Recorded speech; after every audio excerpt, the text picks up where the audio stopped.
जय हिंद जय बिहार। देखिए फर्स्ट वीडियो में हम पढ़ा चुके हैं दांडी यात्रा, लेकिन दांडी यात्रा को हम फिर से रिवीजन कर देते हैं, बहुत इंपॉर्टेंट है। दांडी यात्रा नमक कानून भंग किया गया था। ये गांधी जी द्वारा चलाया गया एक ऐसा आंदोलन था, जन आंदोलन के रूप भी ये ले लिया था और पूरे भारत में हुआ था। दांडी यात्रा 12 मार्च से 6 अप्रैल 1930 तक चला था। दांडी यात्रा में गांधी जी अपने 78 शिष्यों बोले, अनुयायियों बोले या उनके बात मानने वाले बोले, जो भी बोले, 78 लोगों के साथ साबरमती आश्रम से चलकर 250 किलोमीटर का सफर तय करके दांडी पहुंचे। 5 अप्रैल को दांडी पहुंच गए, ठीक है। 12 मार्च को चले और कब पहुंचे? 5 अप्रैल को पहुंच गए। अब 5 अप्रैल से 6 अप्रैल को उन्होंने नमक बनाकर समुद्र तट पर नमक कानून भंग किया। तो साथ साथ उसके साथ क्या क्या बहिष्कार किएगा, मतलब कि क्या क्या बहिष्कार हुआ, तो बहुत लॉन्ग में अगर क्वेश्चन आएगा तब आपको लिखना होगा। इसमें इस आंदोलन के मुख्य कार्यक्रम थे हर जगह नमक कानून का उल्लंघन करना। 5-6 वो पॉइंट है, ये कब लिखेंगे? जब से 7 नंबर के आ जाएगा तब लिखेंगे। लेकिन शॉर्ट में पूछे कि ऐसा पूछेगा दांडी यात्रा से आप क्या समझते हैं, 2 नंबर का है तो ऐसे लिखिएगा दांडी यात्रा 12 मार्च से लेके 5 अप्रैल को तक, 12 मार्च से लेके 6 अप्रैल तक चला। अपने 78 अनुयायियों के साथ गांधी जी ने साबरमती से चल करके और दांडी तक पहुंचा और 5 अप्रैल को पहुंच गया। 5 अप्रैल पहुंचने के बाद 6 अप्रैल को नमक बनाकर समुद्र तट पर नमक बनाकर नमक कानून को क्या किया? भंग कर दिया। इतना ही लिखेंगे। लेकिन अगर यही बड़ा में रहेगा तो इसके कई कार्यक्रम थे। इतना लिखने के बाद ये नमक कानून भंग किया और नमक कानून का उल्लंघन किया, और इसके क्या क्या कार्यक्रम थे तो बड़ा में लिखेंगे हर जगह नमक कानून का उल्लंघन किया गया। दूसरा में छात्रों में स्कूल के कॉलेजों का बहिष्कार किया गया, विदेशी कपड़ों को जलाया गया, सरकार की कोई नहीं कर अदा करने के लिए कहा गया, मतलब सरकार को कोई हम टैक्स नहीं देंगे। किसी भी दुश्मन को परास्त करना है तो मालूम है आपको, सबसे पहले उसके पेट पर वार करते हैं। कैसे? उसको आर्थिक रूप से मजबूत किया जाता है, दुश्मन को पूरा तंग किया जाता है। कुछ लोग हाई क्वालिटी के जो कमीना होते हैं ना, वो इसी तरह का काम करते हैं। विदेशी कपड़ा को जलाया जाना चाहिए, जाको राखे साइया मार सके ना कोई, बाल न बाका कर सके जो जगबेड़ी हो। अरे नहीं यार, तुम मेरे घर में घुस के कहोगे कि पेट पे लात मारा है, और तू हमारे घर में घुसल है कि हम तो घर में घुसल है? जी नहीं। औरत को शराब की दुकानों पर आगे धरना देना चाहिए। वकील अदालत छोड़े, सरकारी कर्मचारी पद त्यागे, हर घर में लोग चरखा और सूत काटे। इन सभी कार्यक्रमों के सत्य और अहिंसा को सर्वोपरि रखा गया और आगे कार्यक्रम को चलाया गया, पूर्ण रूप से सफल भी हुआ। अब बनाएंगे कि जहां जहां समुद्र था, लॉन्ग में आएगा तो जहां जहां समुद्र था वहां समुद्र तट पर नमक बनाया गया और नमक कानून को भंग किया गया। जहां नहीं था तब, जहां नहीं था तब बताइए, नमी नहीं था तो क्या करेंगे? आइए, बिहार में तो समुद्र नहीं है तो गंगा जी में जाकर नमक कानून भंग करेंगे। अरे बिहार के तो मर्दाना छोड़ यार, मर्दाना छोड़ यार, औरत की बात कर, झांसी की रानी है बिहार। तो इसी का बड़ा लॉन्ग में असर है। बिहार में आंदोलन का प्रसार कैसे हुआ? बिहार में समुद्र तट नहीं होने के कारण चौकीदारी कर के विरोध में आंदोलन प्रारंभ किया गया। बिहार वाले कहें कि हम चौकीदारी टैक्स नहीं देंगे। सिवान जिले में चौकीदारी कर का विरोध आंदोलन में नेतृत्व गंगा प्रसाद राय ने किया। बाद में इन दिनों यह आंदोलन गया भागलपुर, मुंगेर, बाढ़, बोकामा, बड़ैया, बेगूसराय आदि क्षेत्रों में फैल गया। सविनय अवज्ञा आंदोलन के दौरान छपरा जेल में कैदियों के विदेशी वस्त्र पहनने से इनकार कर दिया और नंगी हड़ताल का आयोजन किया। विदेशी वस्त्र के बहिष्कार से पटना जिला के स्त्रियों ने बढ़ चढ़ कर हिस्सा लिया। खूब लड़ी मर्दानी, वो तो झांसी वाली रानी थी। इसका नेतृत्व श्रीमती हसन इमाम ने की, जिसे विंध्यवासिनी देवी ने आगे बढ़ाया। गया में चंद्रावती देवी ने चौकीदार करके विरोध में आंदोलन चलाया। कब? 6 अप्रैल को। That's final. और बाकी जहां जहां समुद्र तट था वहां वहां नमक बना के भंग किया गया। तो इसमें कौन कौन से शामिल थे? इसका प्रसार कैसे कैसे हुआ? आइए, ये पटना गया के बिहार की भाषा रहा, लेकिन अब बिहार में तो नहीं था, तो ये लोग क्या किए? कहे कि हम टैक्स नहीं देबू, चौकीदारी टैक्स नहीं देबू, जो बुझाओ जो कर ले। आखिर बाद नहीं बोलेगा, समझ गए। नमक सत्याग्रह प्रसार, तो नमक सत्याग्रह तो दांडी में किया गया। इसके बाद प्रसार पूरे देश में हो गया। कैसे कैसे हो गया? एक बार जब गांधी जी ने दांडी में नमक कानून तोड़कर इस रस्म को पूरा कर दिया, कानून तोड़ने का सत्याग्रह पूरे देश में गांधी जी मंत्र पढ़ देते थे। सगरो बियाह हो गई, लगन आ गई। देखिए ना भाई, तमिलनाडु में हुआ। तमिलनाडु में तंजौर के समुद्री तट पर श्री राजगोपालचारी ने चित्रना पल्लवी में वेदारण्य तक की नमक यात्रा की। तमिलनाडु में समुद्र तट पर नमक यात्रा किए। दूसरा में लिखा मालाबार में केलपन ने काली घाटी से पोंथारनूर की नमक यात्रा की। सब कर रहा है धीरे धीरे। पेशावर में खान अब्दुल गफ्फार खान ने सामाजिक एवं राजनीतिक सुधारों ने राजनीतिक चेतना का प्रसार किया। जहां नहीं था वहां पर चेतना जगाया कि देखो भाई देश में सगरो आंदोलन हो रहा है, अब हम लोग को आजाद होना बहुत जरूरी है। यानी जन जन तक ये फैल गया। इन्हें बादशाह खान या सीमांत गांधी से भी जाना जाता है। किसको जी? अब्दुल गफ्फार खान को बादशाह खान के नाम से भी या सीमांत गांधी के नाम से भी जाना जाता है। तो गांधी कब बने? अब्दुल गफ्फार खान। शायद क्या आप बता सकते हैं कि गांधी जी इंदिरा गांधी के पति का क्या नाम था?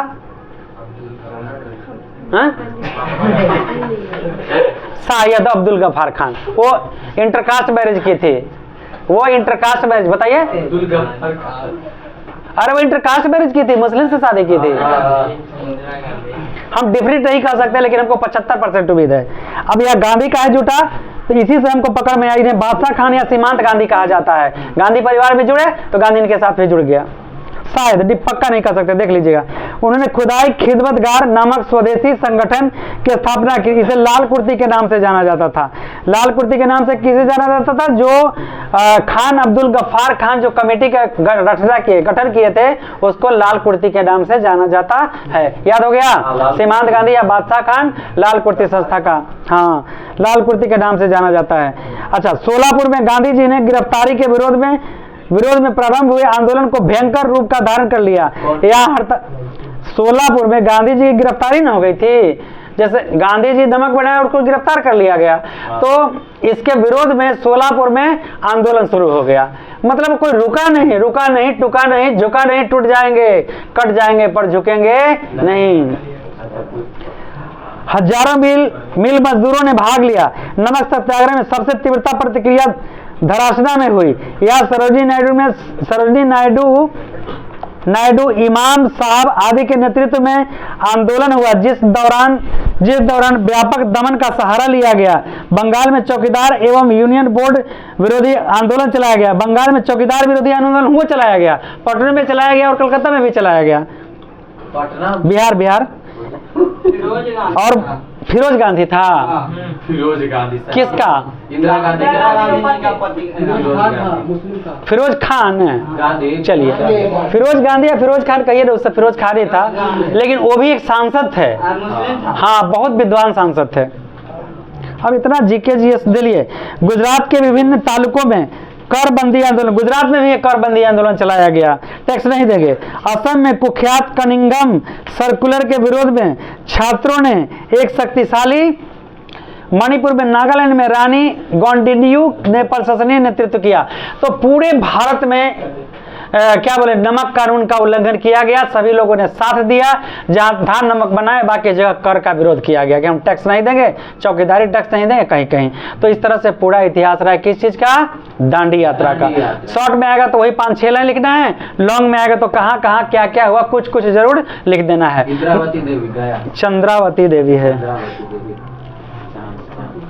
अब गांधी इरविन पैक्ट क्या है? क्वेश्चन आएगा, गांधी इरविन पैक्ट से आप क्या समझते हैं? जरा ध्यान से सवाल को समझिए, एक एक उत्तर आपको याद हो जाएगा।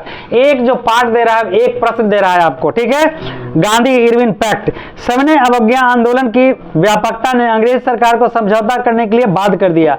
सविनय अवज्ञा आंदोलन इतना व्यापक चला कि अंग्रेज के तकिया हिलने लगा। ठीक है, आप तो इधर हो जाइए, इनको इधर करिए, बाबा को दिख नहीं रहा है। ठीक हो गया। अरे आइए ना आप इस तरफ में जी। जो अंग्रेज हमारे देश से जो आंदोलन चलाया गया बहुत व्यापक पैमाने पर हो गया। अब अंग्रेज के डर हो गया कि लगता है कुछ गड़बड़ होगा।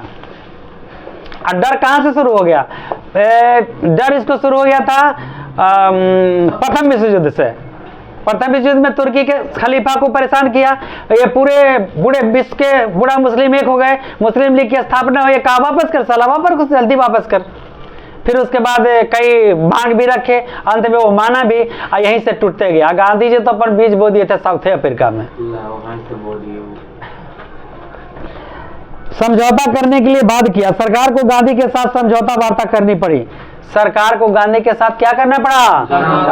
तो गांधी इरविन समझौता। तो गांधी तो बुझ लिए महात्मा गांधी, कहीं इंदिरा गांधी, महात्मा गांधी, गांधी तो बुझ लिए। इरविन क्या था? तो इरविन मतलब अंग्रेज का ऑफिसर था या क्या था, अभी देखते हैं। अंग्रेज ऑफिसर ही था जिसके साथ समझौता, जिसे गांधी इरविन पैक्ट के नाम से जाना जाता है, या दिल्ली समझौता के नाम से भी। गांधी इरविन पैक्ट को दिल्ली समझौता के नाम से जाना जाता है। एक्ट अलग होता है और पैक्ट अलग होता है। एक्ट मतलब नियम, एक्ट मतलब नियम, कानून। जैसे हाँ, रॉलेट एक्ट, इसके बाद आर्म्स एक्ट, इसके बाद प्रेस रिपोर्ट वाला एक्ट कि कोई ऐसा भड़काऊ भाषण नहीं लिख सकते हो तुम, तुरंत तुमको अरेस्ट कर लिया जाएगा। इंडियन को कहा कि तुम आर्म्स नहीं रख सकते हो, तुरंत अरेस्ट कर लिया जाएगा आर्म्स एक्ट के तहत। अभी भी आप कट्टा फट्टा लेके चले गए, चल बेटा लाल घर। 6 महीना, 6 महीना के बाद आप पर मुकदमा चलेगा, साबित करिए कि वो कहां से हथियार लाए हैं।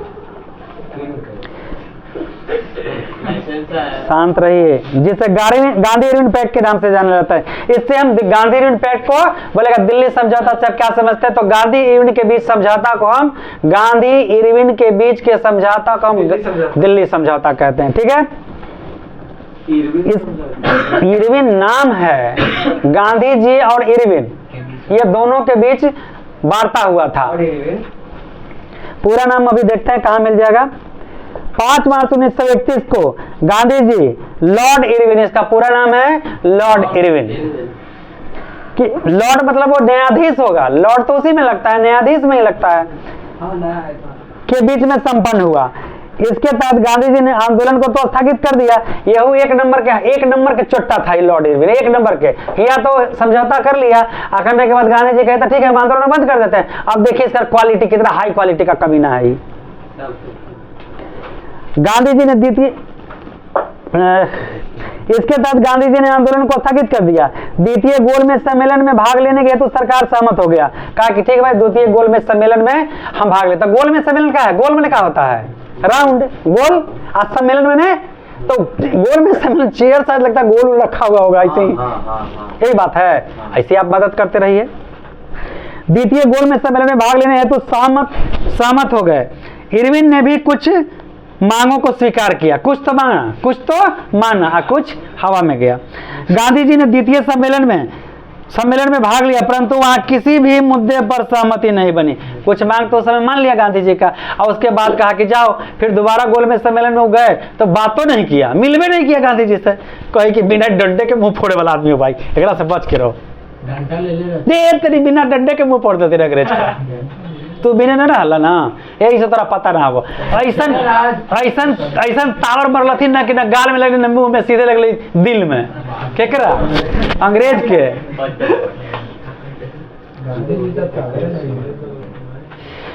तो द्वितीय गोलमेज सम्मेलन में भाग लिया, परंतु वहां किसी मुद्दे पर सहमति नहीं बन पाई, अतः वे निराश वापस लौट गए। दूसरी ओर ब्रिटिश सरकार के दमन नीति का सिलसिला तेज, रोज दमन नीति चलाते रहे। आज हई करेंगे, हऊ करेंगे। तब गांधी जी ने दोबारा सविनय अवज्ञा आंदोलन प्रारंभ कर दिया। बंद कर दिए थे, बात कहा कि ठीक है, इरविन कहा कि हम बात करते हैं, कुछ शर्त माना कुछ नहीं माना। तो अगर बात तो सोचा कि चल भाई अब तो गांधी बेवकूफ है बेटा, विदेश में सबके ठीक करके अल, विदेश में हुरलवाल तो भूल गया, कहाँ सा होता फिर में। परंतु इसमें पहले जैसा धार, देखिए एक बार कोई जैसे पहला बार आप परीक्षा दिए, ठीक है, आप पास करे में 1 नंबर से छूट गया, तो दूसरा बार आपका हिम्मत फट जाएगा, और ऐसा ना कि फेल कर जाए, ऐसा ना कि फेल कर जाए, मुझे कि नहीं मुझे। तो गांधी जी का हौसला तो थोड़ा पस्त हुआ, लेकिन फिर से आंदोलन आरंभ किए। फिर सब लोगों के मन में विश्वास था कि गांधी कुछ तो करेगा भाई, कुछ किया ही करेगा। देश तक का विदेशी लोग भी उनसे डरता, अंग्रेज मन पाई करता था, डर है क्यों, क्या कर देगा भरोसा नहीं। परंतु पहले जैसे इसमें धार और उत्साह नहीं था, जिससे 1934 में आंदोलन पूरी तरह वापस लिए। ये 1934 में आंदोलन वापस ले लिया गया। अब सविनय अवज्ञा आंदोलन के परिणाम, जो सविनय अवज्ञा आंदोलन चलाए थे उसका क्या परिणाम हुआ? परिणाम क्वेश्चन आएगा। सविनय अवज्ञा आंदोलन से गांधी इरविन पैक्ट से आप क्या समझते हैं? तो गांधी और इरविन के बीच एक समझौता हुआ दिल्ली में, इसे हम दिल्ली समझौता के नाम से भी जानते हैं। तो गांधी जी के दिए गए कुछ शर्तों को उसने माना और कुछ शर्तों को नहीं माना। गांधी जी पहला बार जब शर्त माना, गोलमेज सम्मेलन में शामिल हुए, तो उनके शर्त को माना और कुछ छोड़ दिया, सोचे बाद में हम करेंगे। फिर बाद में दोबारा वो मिलने से ही इनकार कर दिया, मिलबे नहीं किया। इस तरह से गांधी जी कहा था रुक बेटा, तो हम बैंड बजवाई थे, फिर से आंदोलन शुरू किए। क्या चीज? सविनय अवज्ञा आंदोलन के परिणाम, सविनय अवज्ञा जो आंदोलन हुआ, जैसे हम मारे एक थापड़ तो परिणाम क्या निकला, एक ईटा मारे तो परिणाम क्या निकला, खून बहा, तो परिणाम क्या हुआ, 307 मुकदमा लगा और लगा तो चल बेटा 7 साल के लिए लाल घर। देखिए कोई वकील से मत उलझिएगा, ठीक है, वकील ऐसा होता है। तो गांधी जी तो वकील नहीं बैरिस्टर थे। मूर्ख मारे लठ से कि अंग अंग टूट जाए और ज्ञानी मारे ज्ञान से कि अंग अंग फट जाए। करिएगा शैतानी। याद है ना, आपको बताए थे ना कि एक ही माँ बाप के 2 संतान थे, एक रावण निकल गया, एक विभीषण निकल गया। सर सुबह में सर सविनय अवज्ञा आंदोलन के परिणाम, इस आंदोलन में राष्ट्रीय आंदोलन के सामाजिक आधार का विस्तार हुआ। ये जो आंदोलन हुआ था सामाजिक विस्तार हुआ, सब समाज के लोग, हाँ भाई, मतलब सभी वर्ग के लोग इसको देखिए गांधी जी अच्छा करें, नहीं हुआ तो इसका पर अब धीरे धीरे आहिस्ता आहिस्ता, उनका उद्देश्य था कि बिना हिंसा के हम देश को आज़ाद करवा देंगे। वो जिस लक्ष्य पर चले थे होना ही होना है। और गरम दल वाले कहते हैं कि हम आज़ाद करवाएं, नरम दल वाले कहते हैं कि हम, तो क्या कर गांधी जी? गांधी जी कहे हैं देश विभाजन में कि जब मैं दूर दूर तक देखता हूं तो इन सांप्रदायिक दंगों पर काबू पाना असंभव, परिणाम फलता विकल्प एक ही है कि हम देश का विभाजन कर दें। उनका कलेजा फट रहा था जब देश का विभाजन हो रहा था। नेहरू जी अपन फेर में हम प्रधानमंत्री बनी, जिन्ना अपर फेर में गांधी जी का कलेजा फट रहा था कि मेरा बेटा सब मारा, हिंदू हो या मुस्लिम सब मारा जाएगा। और वही हुआ, कटमर हुआ। लेकिन अगर ऐसा नहीं होता, गांधी जी कभी शस्त्र नहीं उठाए क्योंकि वो बैरिस्टर थे, पूरा लॉ जानते थे। मारामारी क्या करता है? अनपढ़ गंवार रहेगा तब ना, ज्ञान रहेगा तो मारामारी करेगा। आज जान पढ़ इससे कहेगा एक थप्पड़ मार दीजिए, साले थोड़ी देर मौगा ही हम मार तो जा मार पहुंचा जाएगा तो ठीक हो जाएगा। आइए, तो पहला क्या हुआ, यह आंदोलन पूरा सामाजिक रूप ले लिया। कौन? सविनय अवज्ञा आंदोलन क्या ले लिया? सामाजिक रूप पूरा ले लिया। ये शहरी और ग्रामीण क्षेत्रों में भी इसका काफी विस्तार हुआ। क्षेत्र में निर्धन और शिक्षित सभी लोगों ने, चाहे निर्धन हो या धनी हो, सभी वर्ग के लोग इसका समर्थन किया। सभी लोग ने साथ बढ़ा आगे चल करके। सवाल पूछेंगे तो बत बोलिएगा। नंबर दूसरा, इस आंदोलन ने समाज के विभिन्न वर्गों को राजनीतिकरण किया। समाज के वर्गों में अंग्रेज विरोधी भावनाएं, सभी समाज के लोग में अंग्रेज विरोधी भावना भर दिया गया। अंग्रेज क्या करता है पहले से नहीं पता है। हमार दादी कहती थी कि गोड़वा आवा नहली पोता तो खेतवा में कचरते चल जा ली। पहले तू देख ले दादी, तो हाँ गोड़ा गोड़ा रही, घोड़ा पर रही, कोची कोची पहनले रही, ऐसे करके कहती थी। इससे रेजिमेंट को गोड़ा बारीक कहा जाता है। इस रेजिमेंट का नाम है गोरा बारीक। गोरे लोग रहते थे, बारीक मतलब जगह है जहाँ रहा जाता है, उसको गोरा बारीक कहते हैं पहले के जमाना में। इस आंदोलन ने समाज के विभिन्न वर्गों को राजनीतिकरण किया। आंदोलन में महिलाओं की भागीदारी विशेष बहुत रखा। इस आंदोलन में महिलाएं भी भाग ली, पुरुष की तो बात छोड़ दीजिए। झांसी की रानी का एक नया तलवार चला। पहली बार राष्ट्रीय आंदोलन के अंतर्गत महिलाओं ने प्रभावी भूमिका को देखा। इस आंदोलन में महिला की भूमिका दूसरा पहलू, महिलाओं को सार्वजनिक जीवन में प्रवेश, और आज़ादी की लड़ाई में भी हमारे नारी समूह, महिला समूह कम नहीं थी। तो आज उसको हर क्षेत्र में भागीदारी चाहिए। आज स्कूल में पढ़ा नहीं सकती है, लेकिन देखिए स्कूल में टीचर दिया है लेडी, लेकिन उसको पावर नहीं दिया है। ठीक है कि तुम किसी भी तरह से पढ़ा लो, बच्चा को समझा लो। अब पुलिस इंस्पेक्टर आ गया, एसपी आ गया, परमिशन नहीं दिए कि तुम गोली चला सकता है, तो क्या होगा? तो मरेबे ना करेगा जी। अब डीजीपी एसएसपी ऑर्डर नहीं देगा कि गोली चलाओ, तो एसपी ऑर्डर नहीं देगा, एसपी ऑर्डर नहीं देगा तो एसपी ऑर्डर नहीं देगा, एसपी ऑर्डर नहीं देगा तो दरोगा कहाँ से गोली चलाएगा? पहले परमिशन चाहिए गोली चलाने का, शूट एंड साइट। तो यहाँ महिलाओं ने भी बढ़ चढ़ कर हिस्सा लिया, कहा कि आओ हमारे देश छोड़ के भाग न तो चूड़िए देबो। इस आंदोलन के अंतर्गत आर्थिक बहिष्कार किया गया। आर्थिक बहिष्कार का मतलब क्या हुआ, पहले कैसे बताए कि सबसे पहले अर्थतंत्र को ध्वस्त करना होगा। तो कहा कि विदेश क्या करता अंग्रेज ना कि हमारा यहाँ से सब कच्चा माल ले जाके हुआ बना के ला के यहाँ पर बेचे, कल सारे हमारे घर के बाजार बढ़ेबो मार के, और तुरंत कहे कि एको सामान न खरीदबो, चल सब खत्म। चाइना के कैसे हम लोग पस्त किए, ऐसे ना उसका चाइना वाला कोई माल नहीं खरीदेगा नहीं तो सब देसी माल बिकेगा, देश की पूंजी देश में रह जाएगा। तो यहाँ आर्थिक बहिष्कार किया। ब्रिटिश सरकार हितों के प्रभावित किया। भारत में ब्रिटिश सरकार वस्त्रों के आयात में गिरावट आई। जो वहाँ आयात बने मंगाना, निर्यात बने भेजना। जो हम मंगाते थे हम खरीदबे नहीं करेंगे बेटा, तो दुकान पर क्या करोगे, है कि नहीं? तो सामान खरीदना बंद कर दिए और आर्थिक रूप से कमजोर होते गया। गिरावट है, इससे अन्य वस्तुओं पर आयात प्रतिकूल प्रभाव, बाकी चीज पर भी इसका प्रभाव पड़ा। अरे कैसे, वहां उत्पादित हो रहा है, यहाँ लाके बेच रहा है, तो हम सामान खरीद भी नहीं करेंगे, माल बिकवे नहीं करेगा, माल जाम हो गया, वर्कर के काम ठप। दो बेटा तनख्वाह कहाँ से दोगे? बुझे कि नहीं बुझे? हर जगह private company, private sector, private school में अगर सारे लोग ऐसी जैसे वो लोग शोषण करता है, पैसा नहीं देता है कम, कौन सारा बंद कर देंगे, चल पैसे नहीं लेंगे, पढ़ाई करेंगे, चल कहाँ चलबे तू बेटा? यही नहीं कह सकते हो कि मतलब कि तो हमारा स्कूल में नुकसान किए हैं इसलिए इनको हर्जाना लगा जाए। नहीं बेटा, पढ़ाएंगे, पैसा नहीं लेंगे, लेंगे थोड़ा सा चल कोर्ट में, रेवेन्यू के सिस्टम से लेंगे पैसा, एकदम सब जोड़ जाड़ के लेंगे। रेवेन्यू लेबर तक को भी लगभग 10,000 के आसपास पेमेंट कहता है, सरकारी रेवेन्यू कहता है ये नियम में। अगर मिस्त्री वगैरह है तो 15 से लेके 17-18 हज़ार आज का रेवेन्यू रेट बता रहे हैं। रेवेन्यू रेट प्राइवेट में काम करने वाले लोगों को सरकार जारी करती है कि इससे कम पैसा पर वहाँ आपके यहाँ काम नहीं करेगा, आप बंधुआ मजदूर नहीं बना सकते हैं। वानिकी तो दूसरा कुछ होता है ना, वानिकी वो नहीं है। अच्छा, एक बात का हुआ, इस आंदोलन के दौरान संगठन के नए तरीके का इस्तेमाल हुआ जो कि पूर्वी आंदोलन में नहीं था। इसके पहले जो आंदोलन हुआ था इसमें नया तरीका नहीं हुआ इस्तेमाल, अब भी हुआ है। कौन कौन सेना बन गया? बानर सेना, किकर था बानर सेना, किकर बानर सेना था? अरे राम जी के बानर सेना था यार। हाँ, तो देखिए यहाँ पे इस आंदोलन के दौरान वानर सेना एवं मंजरी सेना का संगठन नया रूप ले लिया। वानर सेना और मंजरी सेना, दो सेना का भी गठन हो गया। इस समय प्रभात फेरी का आयोजन भी संगठनात्मक तरीके से सुबह सुबह प्रभात फेरी किया गया। भाई मेरा देश मेरा छोड़ो, चलो यहाँ से भागो, बपोती खत्म हो गया तेरा। विशेष महत्व रखता है पत्र पत्रिकाओं में इस्तेमाल भी संगठित, पत्र पत्रिका में भी अब निकालने लगा एकदम कि चल तू रेट लगे तो लगा जेल में बेच साला, बाकी आज हम सब छापिए देबो कि हमारे देश में तो काहे रहित बड़े। अगला समन्वय आंदोलन में ने श्रमिक वर्ग और कृषक वर्ग वो भी आंदोलन में घुस गए, क्या कि उनका भी शोषण होता था, मालिक लोग करता था, तो कहा कि रुक तुम अंग्रेज बन गए, साले उजला पहन के अंग्रेज बनबे तू, तो हम ठीक कर देबो। आंदोलन में वो शामिल हो गया, अब सब लगा मालिक पाई करने की, अब हम क्या करेंगे रे बाप। अंत में गांधी जी उसको सहयोग किए, कहीं के तनख्वाह दे, बोनस दे साला, जल्दी। गांधी जी तो बहुत बड़ी बात किए हैं। पहली बार ब्रिटिश सरकार ने कांग्रेस में समानता के आधार पर बातचीत की। पहली बार ब्रिटिश सरकार ने कांग्रेस में समानता के, जब इतना उत्पात होने लगा तक कि आओ बैठ बगल में बैठ, बात कर हमारा से, साथे साथे बैठ। गांधी जी गोड़ा काला के भेद करो तो मार के ठीक कर दें।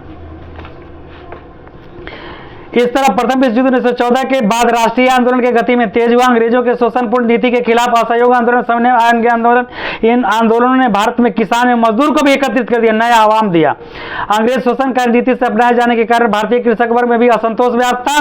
फलस्वरूप उनका विरोध एक आंदोलन के रूप, जो कृषक वर्ग और मजदूर वर्ग तो दोनों के शोषण हो रहा था, उसको उचित मजदूरी नहीं मिल रहा था, तो कहा कि गांधी जी चलो बाबा तेरा पीछे पीछे हम जब ना हो तो ना देखा जाए, एकदम फेटा कस के तैयार। अब आइए किसान आंदोलन। जो आंदोलन हुआ तमाम लगभग किसान और मजदूर आंदोलन में गांधी जी साथ दिए हैं और कुछ में वल्लभ भाई पटेल साथ दिए हैं, ठीक है, लौह पुरुष कहा जाता है उनको। हाँ, अगर उनका हाथ में गृह मंत्रालय की जगह प्रधानमंत्री का पद होता ना तो कश्मीर के बवाले नहीं होता, कहते थे चल साला मिल, जल्दी मिल, ना मिलबे तो ठोक देबो। वल्लभ भाई पटेल के इसी नहीं लौह पुरुष कहा जाता था।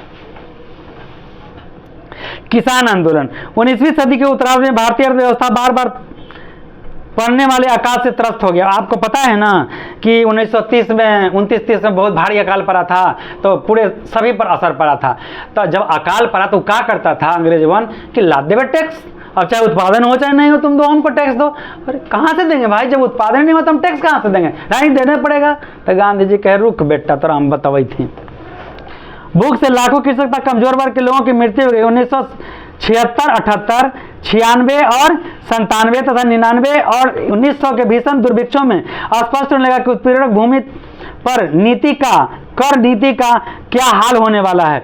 जो टैक्स कहे कि हम टैक्स लेवे करेंगे, आज जमीन में उत्पादन होवे नहीं करे, अकाल पड़ रहा है, तो क्या करेगा, कहाँ से दीजिएगा। आप किसी का खेत लिए माल गुजारी पर 10,000 देंगे, अकाल पड़ गया तो कहाँ से दीजिएगा, उसको लोक नहीं रहा है, तो अंत में ने मन बे, तो अंत में कलम भोंकबो। मार्शल आर्ट में कलमों के तलवार कहा जाता है। कांग्रेस की स्थापना 1885 के बाद प्रारंभिक 20 वर्षों तक कृषि समस्याओं का कोई विचार नहीं किया गया। 1885 ईस्वी में ये कांग्रेस की स्थापना हो गई थी, लेकिन इधर तो अपने फेरा में सब अजुरायल था, किसान उसान पर ध्यान ही नहीं देता था। अब कोई मंत्री उतरी है प्राइवेट स्कूल वाला के देखता है 2-2 हज़ार 3-3 हज़ार दे के पढ़वाता है, कहाँ पढ़वाता है। हमारा बीपीएससी टीचर करके आए, कितने क्वालिफाइड है, वो सब पढ़ाने वाले हैं, तो क्या करिएगा। अंधों के हाट में ही आईना बेचिए, कैसे नहीं रहे तो बड़ा अच्छा आईना। अब अवतल है कि समतल है, अंधा के क्या बुझा रहा है। हालांकि कांग्रेसी अपने हर अधिवेशन में इन विषयों पर ध्यान देने का प्रयास करते थे। महात्मा गांधी ने भारतीय राजनीति में पदार्पण के साथ ही किसान आंदोलन की नई दिशा दी। कहाँ थे 1917 में, कहाँ थे चंपारण, कहाँ थे बिहार, पश्चिमी चंपारण में। कौन बुलाया था? हाँ बुलाया था उनको, नाम यहाँ दिया हुआ है। बस चंद मिनट में हम आपको नाम तक पहुंचते हैं। उनका नाम था राजकुमार शुक्ला।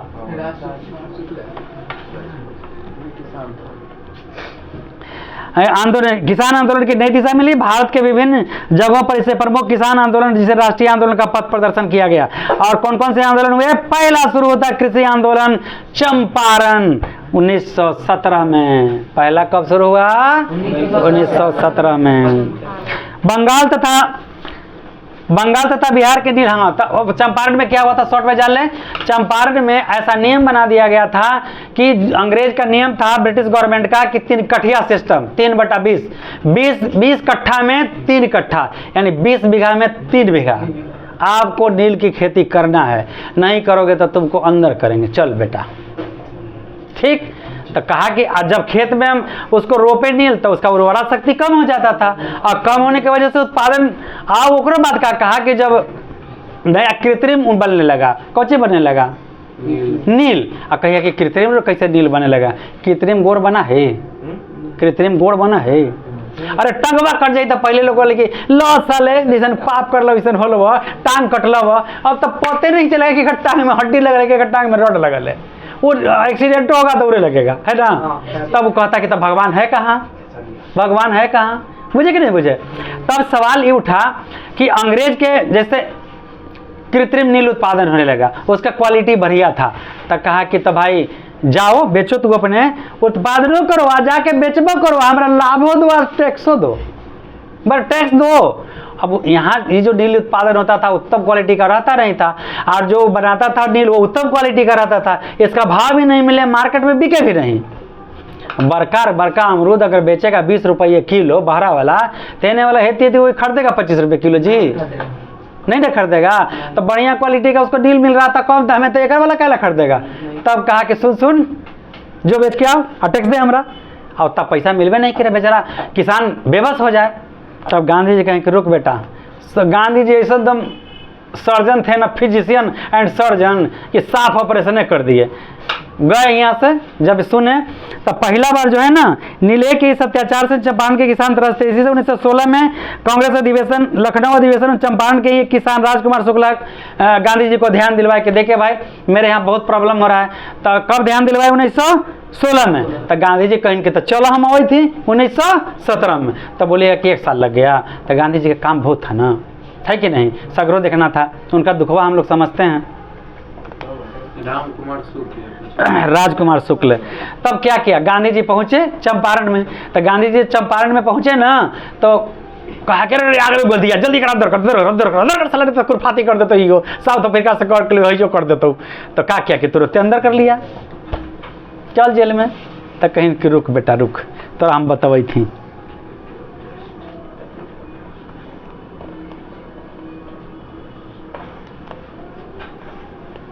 नील के व्यापार से अब उन्हें मुनाफा नहीं होने लगा, इसलिए मुनाफे को बनाए रखने के लिए उन्होंने घाटे के किसानों पर लादना शुरू कर दिया। जिसके लिए रास्ता उन्होंने अपनाया कि किसानों से यह कहा गया कि मुआवजा के तौर पर हमको दे दो, अपना सामान अपने से बेचो। इनकी मुक्ति के लिए उन्हें लगान में अत्यधिक लगाने बढ़ा दिया, टैक्स बढ़ा दिया। वो तब जब उनको अरेस्ट कर लिया तो उसके बाद कोई अधिकारी वहाँ का जो था, जिला मजिस्ट्रेट या जो भी हो, कहा के रे का तू करित बारे, और जल्दी ओकरा छोड़, जल्दी ओकरा धतिया वाला के मामूली मत समझ, छोड़ जल्दी छोड़। सांझ के होटा कहलो के छोड़ दिया, आ नहीं छोड़ता ना तो क्या होता, क्या होता। अफ्रीका में तो ट्रेन मंत्रालय के हिला दिया, ब्रिटिश गवर्नमेंट को हिला दिया। तो चंपारण वाला थानेदार की क्या हस्ती था कि पकड़ लेगा, तुरंत छोड़ा। उसके बाद एक कमेटी का गठन किया कि भाई जो तुम कर रहे हो अत्याचार कर रहे हो, ऐसा मत करो, नील की खेती पर जबरदस्ती। तो वो मान गया और 7 सदस्यीय टीम गठित किया गया, 7 सदस्यीय टीम गठित किया गया। तो ये जैसे पहले जो गांधी इरविन समझौता था, तो गांधी इरविन जो समझौता हुआ था उसमें जितना मतलब कि उसके नियम के साइमन वाला में जो था, जो साइमन वाला था, जितने सदस्य से 100 साल अंग्रेजी था। अरे एगो इंडियन रहता, एगो अमीर के रखो और गरीब के, दोनों के मिला के रखो, तब ना कि भाई गरीब के काका मांग है तो हमारा मजदूरी कम मिलता है, पेट नहीं भरता है। तब जमीन मालिक कहेगा कि तब भाई तो हमरो तो नहीं भरता, तब तो जमीन के मालिक हैं, तोरा कौची कहलाओ, बात खत्म कर। तो वहाँ पे गांधी जी कहे कि ठीक है, तो कमेटी बना। तो उस कमेटी में 7 सदस्य रहा, तो उसमें गांधी जी के अध्यक्ष बना दिया गया, क्योंकि ठीक है आप ही जो को बुझाया करिए, कहीं कि नील की खेती बंद करो। दूसरा क्या करो, नील की खेती बंद करो और टैक्स बढ़ाओ, 25% कम कर, साला जल्दी कम कर। डरे वो हो गया, मतलब नील की खेती बंद हो गया और 25% टैक्स लगान कम गया।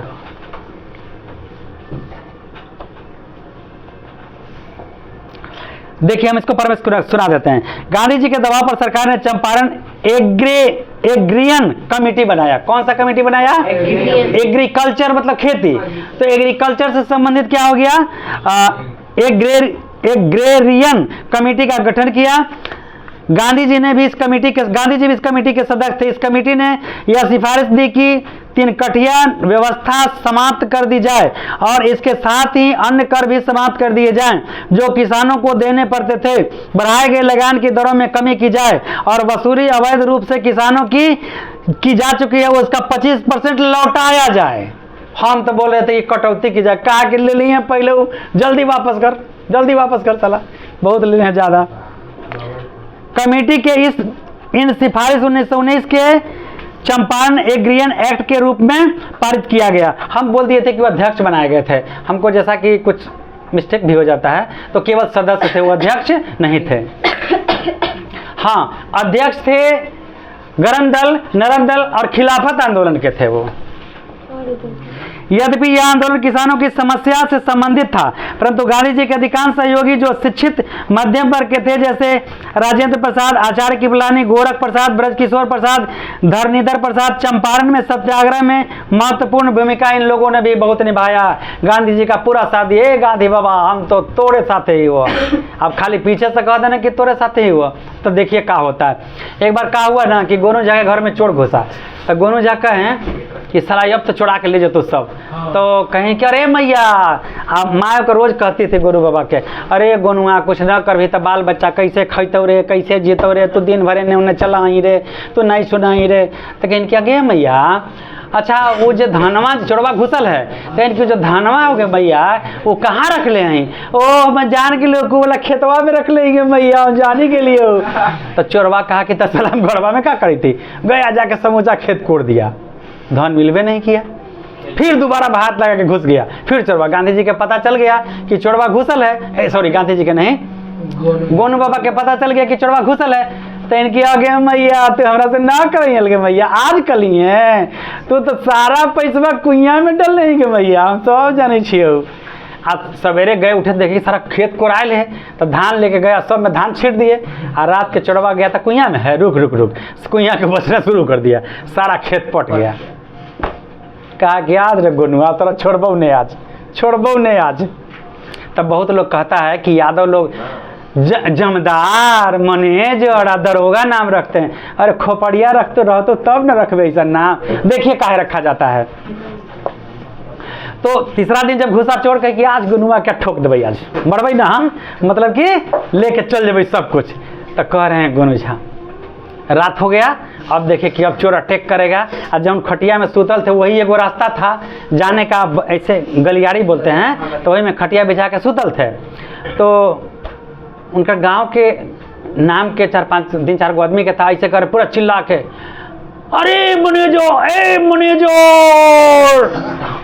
तो कहे कि बाबा रतबा के पगला के कि चिल्ल रही थे, दरोगा।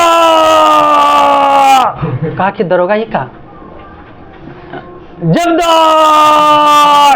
तीनों जग गया, जमदार। चोर लाठी लेके का लाठी लेके चोर लाठी लेके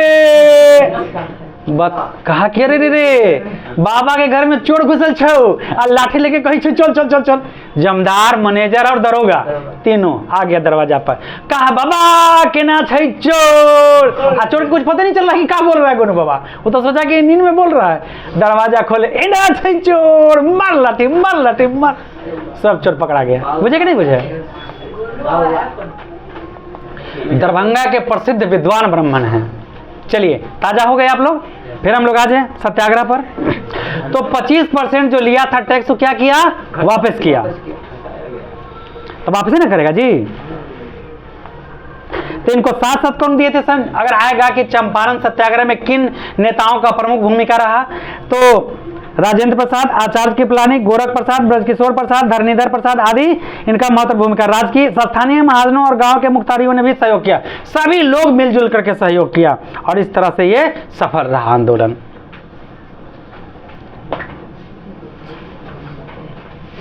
चलिए आप लोग चल जाइए। अच्छा लगा? याद हो गया? अब देखिए खेड़ा आंदोलन, ये सब जितने आंदोलन है, खेड़ा आंदोलन, मोपला विद्रोह, चंपारण सत्याग्रह, ये जो जितने ये सब हुए हैं, ये सब किसान आंदोलन और मजदूर आंदोलन है। ठीक है, अब आपको सवाल आएगा खेड़ा आंदोलन से आप क्या समझते हैं? एक देश के अन्य भागों में किसान का आंदोलन हुए। गुजरात के खेड़ा जिले के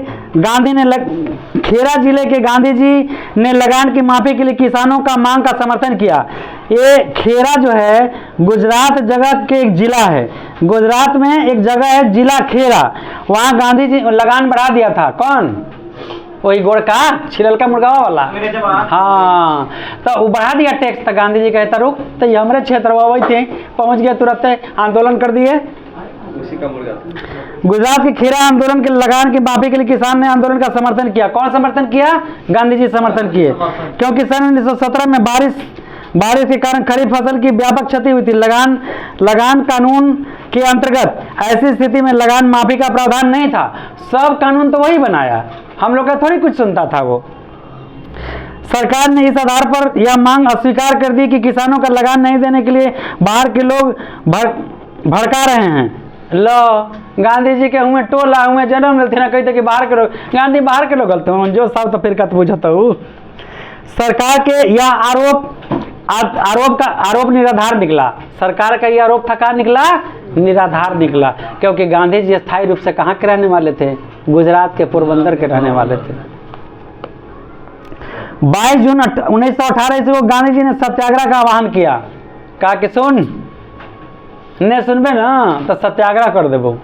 सत्याग्रह मतलब सत्य का आग्रह, कुछ भी, मतलब मारपीट नहीं, अनशन, जो वस्तुतः 1 महीने तक जारी रहा। इसी बीच रबी की फसल अच्छी होने के कारण सरकार द्वारा भी दमनकारी उपाय समाप्त करने की स्थिति काफी बदल गई थी और गांधी जी ने सत्याग्रह समाप्त करने की घोषणा कर दी।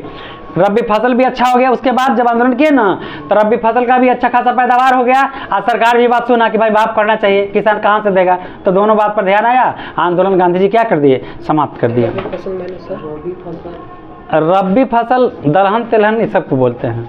दलहन तिलहन जो होता है ना, रबी में गेहूं नहीं, तो मुख्य फसल में ना हो गया। दलहन तिलहन वगैरह है ना, ये रबी फसल में आता है। सत्याग्रह के द्वारा गुजरात के ग्रामीण क्षेत्र में भी किसानों में अंग्रेजी के शोषणमूलक कानूनों का विरोध किया।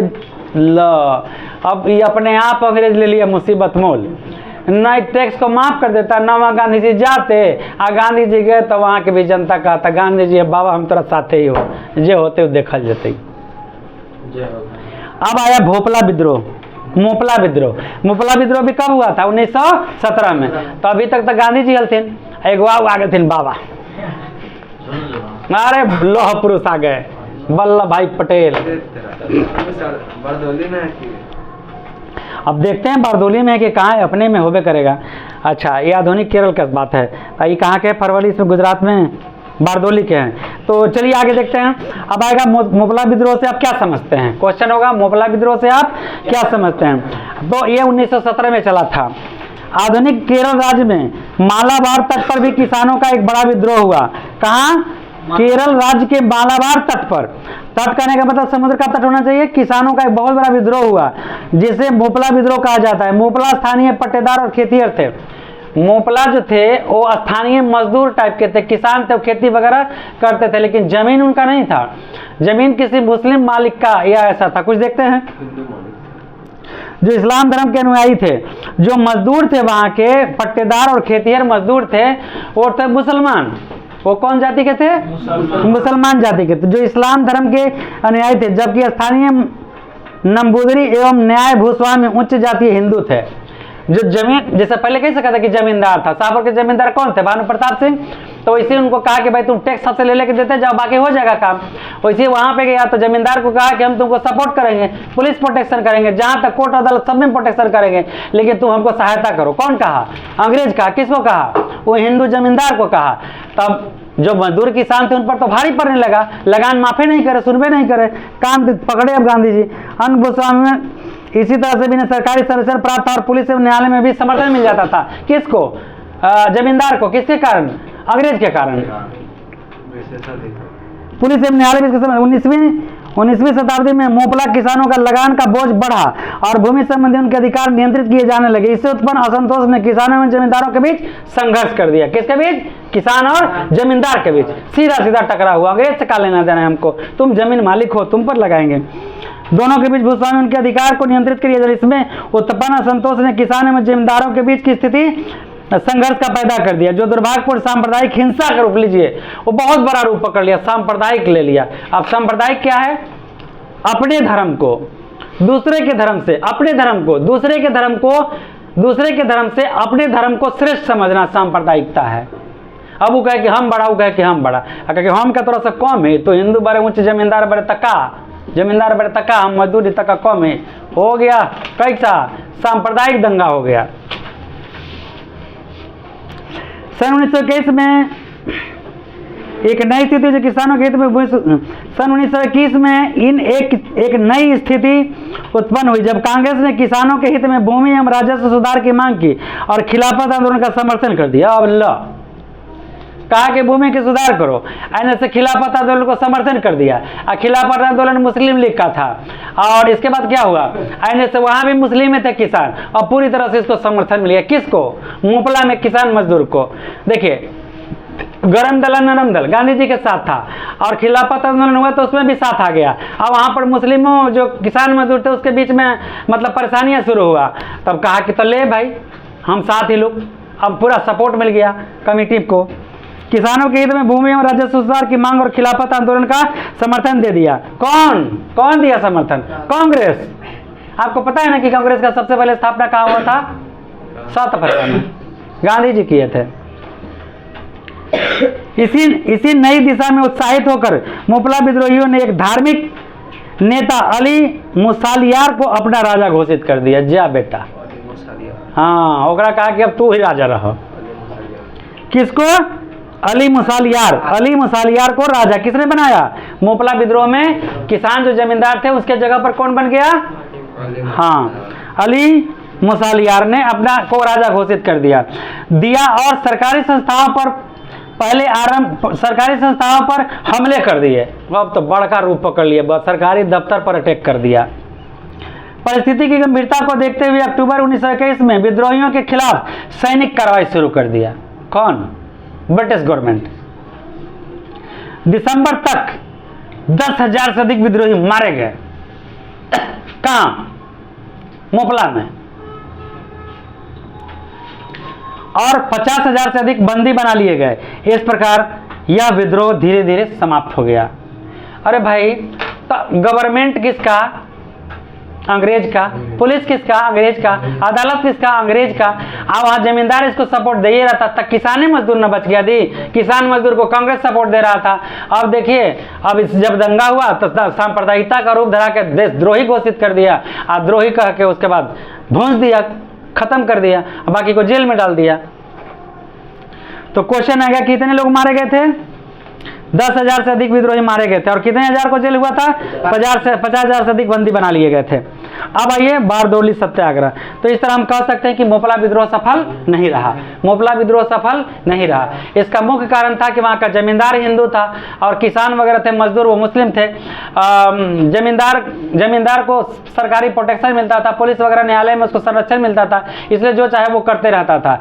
अंत में हिंदू मुस्लिम के नाम पर वहाँ दंगा हो गया और दंगा करने में फिर क्या हुआ, विद्रोहियों को 10,000 से अधिक विद्रोहियों को मारा गया, 50,000 से अधिक को जेल में डाला गया। ऐसा लिखा हुआ है ना। अब आइए बारदोली सत्याग्रह। अरे बाबा गांधी जी से पुख्ता इहो लॉयर थे। फरवरी 1928 में इसी प्रकार गुजरात के सूरत जिले के बारदोली ताल्लुक में भी लगान में वृद्धि के खिलाफ असंतोष की भावना जागृत हुई। अब सब जगह हो रहा है तो धीरे धीरे जागरूकता फैल रहा है, जागरूकता फैला तो बारदोली में पहुंच गया। फरवरी 1928 में इस प्रकार गुजरात के बारदोली जिला में लगान के खिलाफ असंतोष रहा कि नहीं भाई लगान ज़्यादा लेते हो, कम करो लगान, एक बारे में सोचो समझो समझौता करो। सरकार द्वारा गठित बारदोली जांच आयोग की सिफारिश से भी किसान असंतुष्ट थे। जांच कमेटी बैठाया, सरकार जांच कमेटी बैठाया, लेकिन उससे संतुष्ट नहीं हुए किसान, असंतुष्ट रहे और उन्होंने एक निर्णय के विरुद्ध आंदोलन छेड़ दिया। सरदार इसमें वल्लभ भाई पटेल की निर्णायक भूमिका रही। इसी अवसर पर वे सरदार भी कहलाए। तो उसका नेतृत्व कौन किए? बारदोली जो आंदोलन हुआ उसका नेतृत्व कौन किए? सरदार वल्लभ भाई पटेल। और यही नेतृत्व के कारण इनका नाम सरदार दे दिया गया, लीडर सरदार वल्लभ भाई पटेल, सरदार की उपाधि दी गई। तो बच्चों सरदार की उपाधि कब मिली, किसने दिया? तो बारदोली सत्याग्रह में किसान मजदूरों के साथ खड़े उतरे कौन? लाल बहादुर वल्लभ भाई पटेल। तो उन्होंने काफी समर्थन किया, लोगों का सहयोग किया और ये सफलता की तरफ भी आगे बढ़े, इसलिए वहां के लोगों ने इनको किस चीज का उपाधि दिया? सरदार की उपाधि दी। उन्हें किसानों की समस्या की प्रति बुद्धिजीवियों को भी जागृत किया, कहा कि भाई आप लोग भी जागिए, और महिलाओं को भी इसकी भागीदारी का अवसर प्रदान किया। किसानों के समर्थन में बंबई में रेलवे हड़ताल की गई और के.एम. मुंशी तथा लालजी नारंगी ने आंदोलन के समर्थन में बंबई विधान परिषद का भी सदस्यता त्याग दिया, कहा कि हम नहीं रहेंगे मेंबर।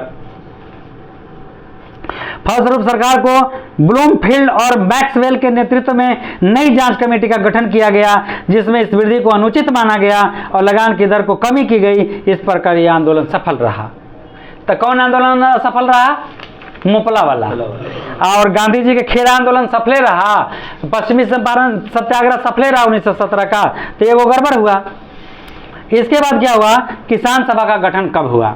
किसान सभा का गठन कब हुआ और इसके कौन कौन इसके लिए कौन कौन इनके उत्तरदायी हैं इसको स्थगित मतलब कि क्या करने में, गठित करने में किनका भूमिका है? अब जरा देखिए। इन प्रारंभिक आंदोलनों से किसान को अपने अधिकारों के प्रति जागृत हो गया और उन अपनी शक्ति का आभास हो गया। जैसे बजरंग बली कहे कि आप समुद्र कैसे पार करम, तो उनका बतावल गया कि देखा भाई तो ताकत का है, ठीक है, तब बताया गया तो कहीं कि हम समुद्र पार कर जाएंगे। आप स्टूडेंट हैं, अपनी शक्ति जानते हैं, राष्ट्रपति को जमीन पर उतार कर ले आएंगे, इतनी पावर है। एक स्टूडेंट यूनियन के कौन, जैसे आप छात्र हैं, छात्र में अगर मान लीजिए क्लास मॉनिटर हैं तो आपकी कितनी पावर है, आंदोलन करेंगे, क्लास नहीं चलता है स्कूल में, काहे नहीं चलता है, जवाब दो। कौन घंटी खाली रहता है, जवाब दो। इसमें मारपीट मर्डर हो जाएगा तो जवाब दो। तो सब लोग चाहता है कि हम दुम दबा के बैठल रहें। प्रिंसिपल हो या कोई हो, अगर घंटी है तो तुमको लेना पड़ेगा, हमारा रूटीन काहे बनाया, जवाब दो। इसीलिए खेल टीचर रखा जाता है कि खेल टीचर का भी खाली रहेगा तो खाली क्लास को अटेंड करेगा। या उर्दू टीचर होता है कि जब उर्दू का क्लास हुआ तो हुआ, सब बड़ी तो नहीं होगा, बाकी उर्दू क्लास में जाके वो क्लास को अटेंड करेगा।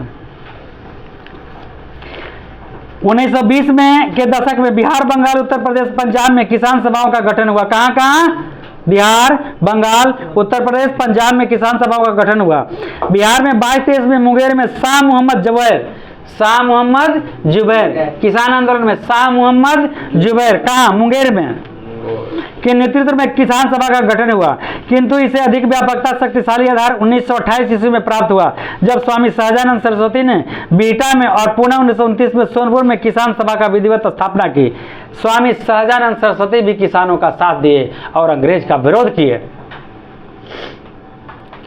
सभा की विविधता स्थापना की। इस वर्ष सरदार पटेल ने बिहार की यात्रा की, जिससे इसे आंदोलन को बल मिला। जब आए वल्लभ भाई पटेल बिहार में तो कहा कि अब तासेरे पुरुष आ गया है, अब डरने का नहीं। 1936 11 अप्रैल 1936 को लखनऊ में अखिल भारतीय किसान सभा का गठन हुआ। उस समय बिहार में बर्खास्त आंदोलन आरंभ हुआ, जिसे कांग्रेस द्वारा 1937 के अधिवेशन में प्रमुख मांग के रूप में स्वीकार किया गया। इसी के साथ किसानों के समस्याएं राष्ट्रीय आंदोलन के रूप में मुख्य धारा में आ गए। अब धीरे धीरे कहा 1936-37 में जब आ गए तो किसान भी हर तरह से आंदोलन में साथ देने लगा। कहा कि सबसे पीछे किसान रहता है आंदोलन में, हमारा क्या जरूरत है भाई, तू लोग आंदोलन कर, हम अपन खेत में काम करम। लेकिन जब उसका शोषण होने लगा तब पूर्ण रूप से सभी क्षेत्र में पूरे देश के किसान आंदोलन और मजदूर आंदोलन में सक्रिय अपनी भूमिका निभाने लगे।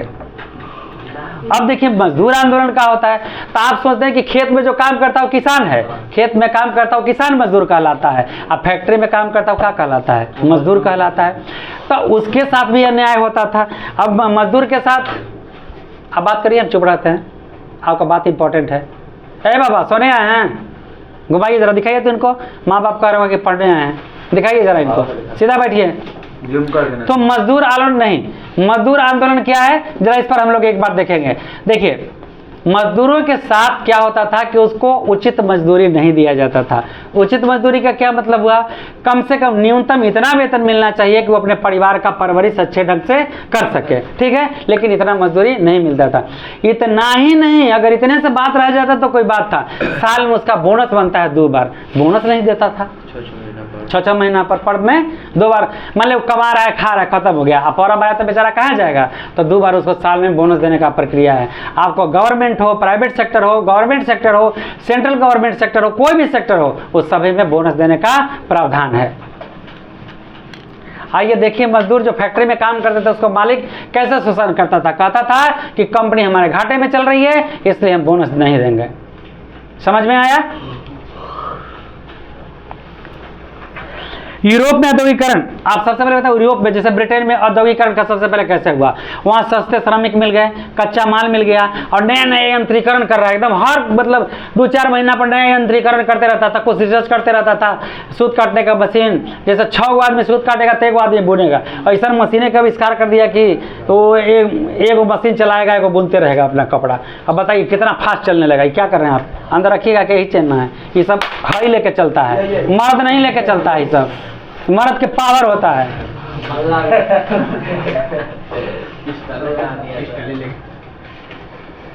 यूरोप में औद्योगिकरण जैसे आएगा कि औद्योगिकरण यूरोप में सबसे पहले काहे हुआ, तो वहाँ नए नए तकनीक से औद्योगिकरण किया जा रहा था, मशीनरी का उपयोग किया जा रहा था, सस्ते माल थे, कच्चे माल थे, सस्ते श्रमिक मिल गए, वहाँ पर फटाफट बढ़ने लगा।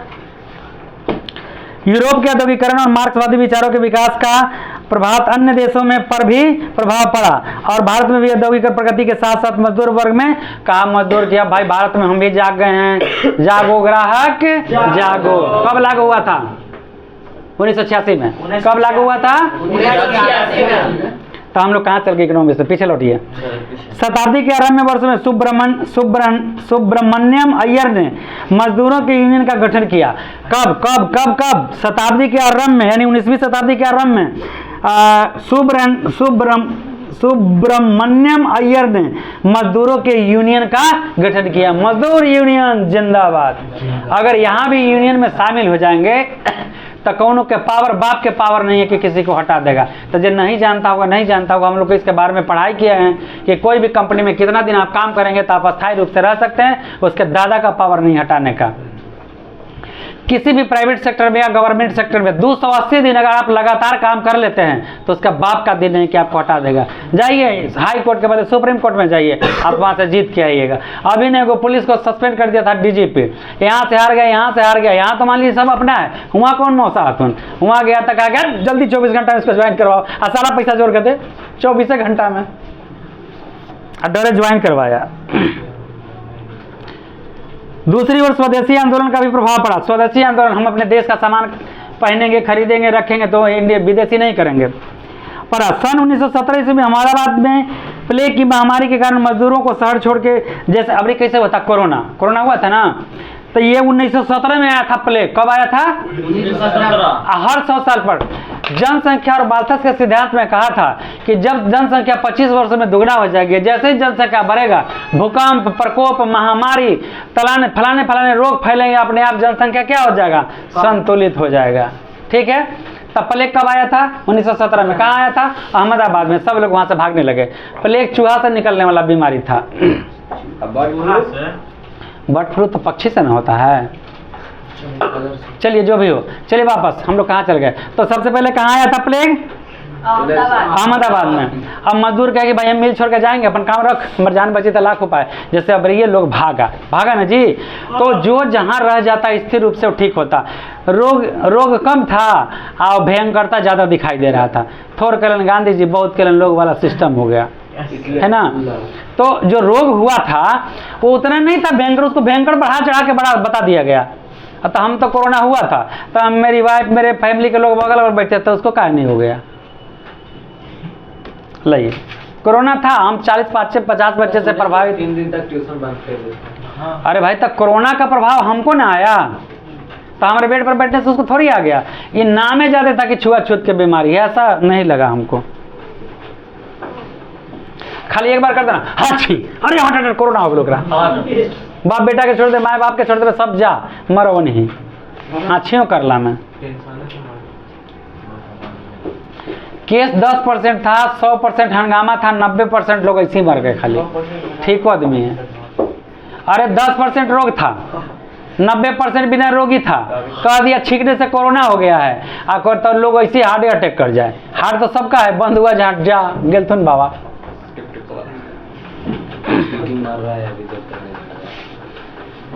अहमदाबाद में प्लेग फैल गया। महामारी मजदूर को शहर छोड़ने जाने के लिए मिल मालिकों ने उनके वेतन कहा कि जे छोड़ के ना जाए काम, वेतन बढ़ा दिया। क्या बढ़ा दिया? वेतन बढ़ा दिया, लोग दे दिया। वृद्धि की जो महामारी खत्म होने पर समाप्त करी, वो घड़ी तो दिया वेतन। अब महामारी खत्म हुआ तो क्या कहा कि नहीं देंगे। हमरो स्कूल में मास्टर सब ऐसे नहीं किया, महामारी के पहले पैसा दिया और उसके बाद कहता कि महामारी के हम शिकार हो गए, बहुत पैसा लग गया है, अब तुम लोगों के आधे वेतन देंगे, 10,000 में 5,000। हाँ सगरो हुआ था। हाँ, अरे बाप रे बाप, वो तो समूचा मुर्गा निकल गया, ढकरबो नहीं किया सब। गांधी जी ने मजदूरों की मांग का समर्थन किया। गांधी जी ने किसका समर्थन किया? गांधी जी ने मजदूर के मांगों का क्या किया? समर्थन किया। गांधी जी ने मांग के समर्थन किया और मिल मालिकों को मध्यस्थता, मतलब अगुवाई की। अगुवाई मध्यस्थता, जैसे अगुआ होता है ना शादी ब्याह करने वाला, तो ये अगुवाई की, उसकी मध्यस्थता की कि देख मिल मालिक के देख मान जो न तो मालिक ने कहिबे। कैसे कहते रेनर मारिया लेकर, ये भगवान हम हैं तो तुम हो ना, तो तुमको जानता कौन है? ठीक है बोला, तुमको जानता कौन है? हम लोग भी हाई क्वालिटी के मूर्ख हैं। कैसे? अब महादेव के मंदिर में चोरी हो जाएगा, महादेव जी चोरी हो जाएंगे। अरे बाप मंदिर में चोरी हो गया, अरे भाई तो भोले शंकर हैं, उनको अपने चीज पर ना हिफाजत करल जाए। अब मस्जिद टूट जाए, अरे बाप को तोड़ दिया, हिंदू मुस्लिम में तोड़ दिया। तो अरे तो जो में हथिन अल्लाह उनका ना चाहे कि हम अपन हिफाजत करें, तो अपन हिफाजत तो करता ही न थी, तो हमर का करता थी? मंदिर तोड़ के मस्जिद, मस्जिद तोड़ के मंदिर, मंदिर तोड़ के मस्जिद, तो तू अपन हिफाजत कर, हम अपन करी थी। तो सबसे बड़ा भगवान कहाँ है? इसके गुफा के अंदर है। माया मुई न मन मुआ, मरी मरी गया शरीर। अगर ये आत्मा छोड़ देगा शरीर को तो कौन मरेगा? नाम बताओ, कौन मरेगा? ये शरीर का नाम है, मेरा कोई नाम नहीं है। वो लड़का ठीक कहा, क्या कहेंगे? ये शरीर का नाम लाश है, और नाम तो ये शरीरवा के है ना। उल्टा मत बोलिए, टुकवार जब नहीं रहेगा तब लाश, वही तो हम बोले सर, मुर्दा का लाश तो आता है, लाशे का नाम होता है। कौन मर गया? फल ना बाबू, गलती ना, पूरी उड़ी चलता ही। गांधी जी ने मजदूरों की मांग का समर्थन किया। सुझाव बोनस, मई वाले कहा कि ठीक भैया बोनस दे देंगे। तो गांधी बाबा तू बताओ, तू बड़ा बिस खोपड़ा, तो फिर में जाके गड़बड़ कर ले। मिल मालिक के साथ मध्यस्थता का प्रयास किया तथा उन्होंने सुझाव दिया कि बोनस पूरा बहाल किया जाए। ये लॉ में सब लिखा हुआ है भाई। गांधी जी महान विद्वान बैरिस्टर थे, उनको पता नहीं था, समझा दिया ठेठे भाषा में। और इसकी दर 35% निर्धारित की गई। कितना बढ़ाने का? 35%। सन 1970 की रूसी क्रांति का कम्युनिस्ट इंटरनेशनल तथा श्रम संगठन की स्थापना, कुछ ही विदेशी घटनाएं थी जिनके प्रत्यक्ष प्रभाव भारतीय आंदोलन पर, कुछ ऐसी भी घटनाएं हुई जिसका विदेश में, जिसका सीधे भारत पर असर पड़ गया था। और युद्ध का तो असर पड़ भी किया था। 31 अक्टूबर 1920 को कांग्रेस कमेटी ने ऑल इंडिया ट्रेड यूनियन की स्थापना की। सी आर दास ने सुझाव दिया कि कांग्रेस किसानों के एवं श्रमिकों को राष्ट्रीय आंदोलन सक्रिय रूप से शामिल किया जाए और इनके मांगों को समझा जाए, रखा जाए और मालिक को कहा जाए कि मानो, है कि नहीं। कोरोना में दिक्कत हुआ था, दर्द समझ रहे हैं हम। गरीब तो सबके दर्द समझता है, गरीब तो सबके दर्द समझता है, पर गरीब का दर्द समझने वाला कोई नहीं है। गरीब है। कालांतर में वामपंथी विचारों की लोकप्रियता ने मजदूर, काहे के गरीब हैं जी, दिल का राजा हैं। गरीब का कोई धन के राजा है तो हमने दिल के राजा हैं। का करवा राई पाई पाई जोड़ के अब उड़ जाइए सुगनवा एक दिन पिंजरवा के छोड़ के। कालांतर में वामपंथी विचारों की लोकप्रियता ने मजदूर आंदोलन को अधिक सशक्त किया। जब समय बीतता गया तो वामपंथी भी कहा चल भैया हम तोरे साथी लोग। तो जब आता है, जब अल्लाह देता है तो लेता है तो छप्पर फाड़ के, और देता है तो छप्पर फाड़ के। अब हम लोग आज़ादी की तरफ बढ़ रहे हैं।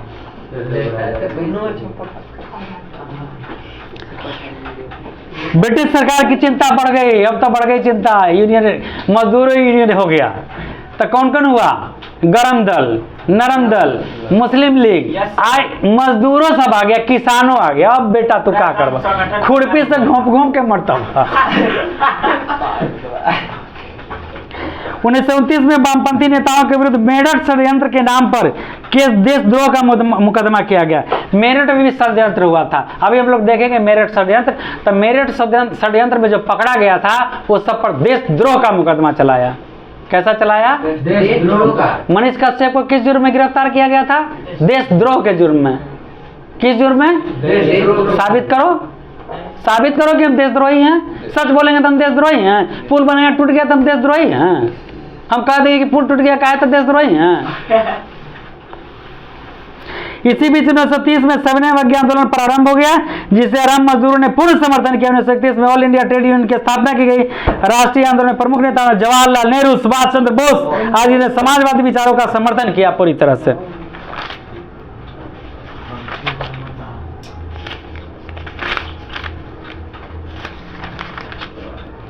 छलांग लगाए हो, दो गो और बड़ी बढ़िया था, मुस्लिम लीग।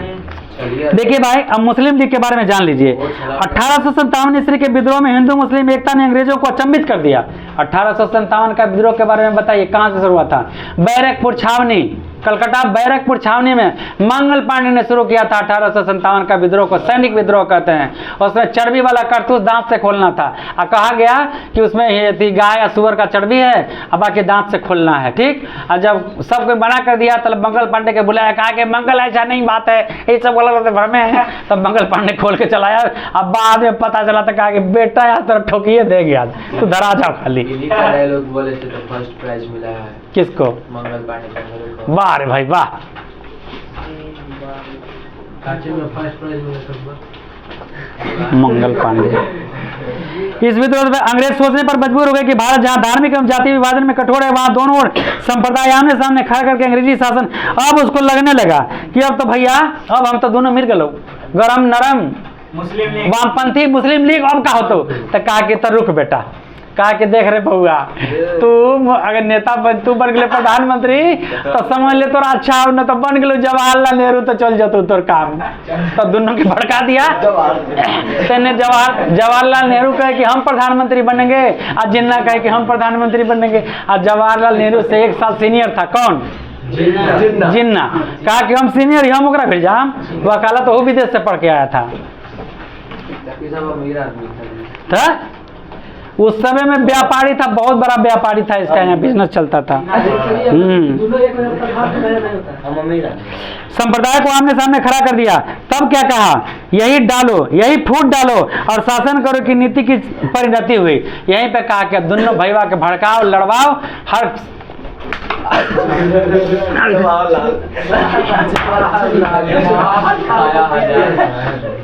कहा कि बड़ा जमीन खरीदो तो दोनों भैया मिल मिल कर दोनों के फोड़ दिया। हम अंगुलिया से हो रहे तो तुरंत नीति अपनाया।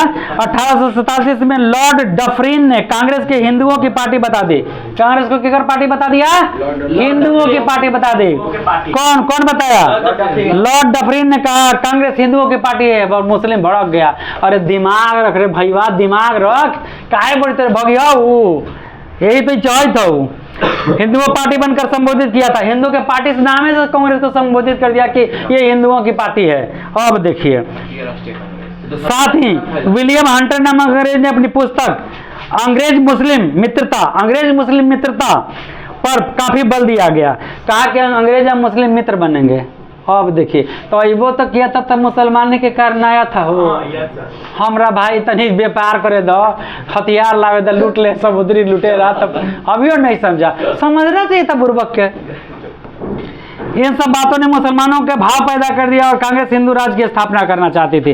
कह दिया कि कांग्रेस हिंदू राज्य की स्थापना करना चाहता है। तो मुस्लिम लीग क्या है? मुस्लिम लीग मुस्लिमों का एक संगठन है जो 1857 ईस्वी में विद्रोह के कारण मुस्लिम में एकता आ गया और अंग्रेज फूट डालो और शासन को नीति के कारण कांग्रेस के हिंदुओं की कमेटी बता दिया। और इस तरह से क्या किया, मुसलमान भड़क गए और कहा कि हिंदू अंग्रेज, मुस्लिम अंग्रेज मित्रता, मुस्लिम अंग्रेज भाई भाई, ऐसा कह के उसको अपने ओर मिलाना चाहता था। लेकिन दूध से मुहजरत तो मट्ठा फूक के पिए। बेटा तू ही बत्तख नहीं आके दवा फांसी चढ़ावे वाला, भूल ही थे। तो चलिए आज हम यहीं तक करेंगे और मिलते हैं ब्रेक के बाद। जय हिंद जय बिहार, बहुत सारी शुभकामनाएं।